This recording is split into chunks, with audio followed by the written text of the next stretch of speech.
पवारांची राष्ट्रवादी मूळ काँग्रेसमध्ये विलीन होणार असल्याच्या चर्चा पवारांनी प्रस्ताव दिल्याचा नाना पटोलेंचा दावा। तर विलीनीकरणाबाबत कोणतीही चर्चा नाही, पवारांच्या राष्ट्रवादीने चर्चा फेटाळली। काँग्रेस बुडतं जहाज कोणत्या पक्षाने त्यात पाय ठेवला तर आम्हालाच फायदा होईल, मुख्यमंत्री फडणवीसांचा विरोधी पक्षातील नेत्यांना टोला। तर बेगानी शादी में अब्दुल्ला दिवाना म्हणत राऊतांनाही डिवचलं।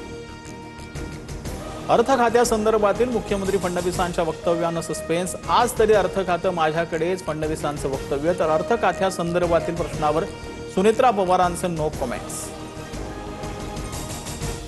जळगावच्या शिवसेनेच्या बंडखोर उमेदवार रेश्मा काळेंनी उपमुख्यमंत्री शिंदेंची घेतली भेट। निवडणुकीतून माघार घेऊन महायुतीच्या उमेदवाराला पाठिंबा देण्यासंदर्भात चर्चा। रेश्मा काळे उद्या माघार घेण्याची शक्यता। उद्धव ठाकरेंनी 14 जूनला मातोश्रीवर खासदारांची बैठक बोलावली। ऑपरेशन टायगरच्या पार्श्वभूमीवर बैठकीला महत्त्व। ठाकरेंचे खासदार शिंदेंच्या संपर्कात असल्याचा शिंदेंच्या शिवसेनेचा दावा। प्रशांत महासागरात एल निनो सक्रिय। विदर्भासह यूपी, एमपी, राजस्थान, छत्तीसगडला जास्त फटका। सरकारच्या सल्ल्यानं पेरणी करण्याचं फडणवीसांचं शेतकऱ्यांना आवाहन। कांदा उत्पादक शेतकऱ्यांना मोठा दिलासा। कांदा खरेदीचा दर आता ₹16.50 इतका असणार।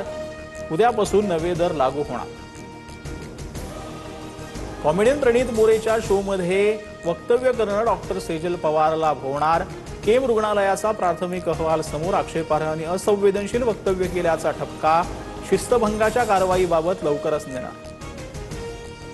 हिंगोली, परभणीसह राज्याच्या काही भागात पावसाची हजेरी। हिंगोलीच्या सेनगाव तालुक्यात वादळी वाऱ्यासह पाऊस, तर परभणीत रिमझिम पावसाच्या सरी। मध्य रेल्वेवर आज आणि उद्या मध्यरात्री विशेष ब्लॉक। आज रात्री 1:45 ते पहाटे 3:45 वाजेपर्यंत ब्लॉक असणार। शिव रेल्वे स्थानकाजवळील उड्डाणपुलाच्या तुळ्या उभारण्याचं काम होणार।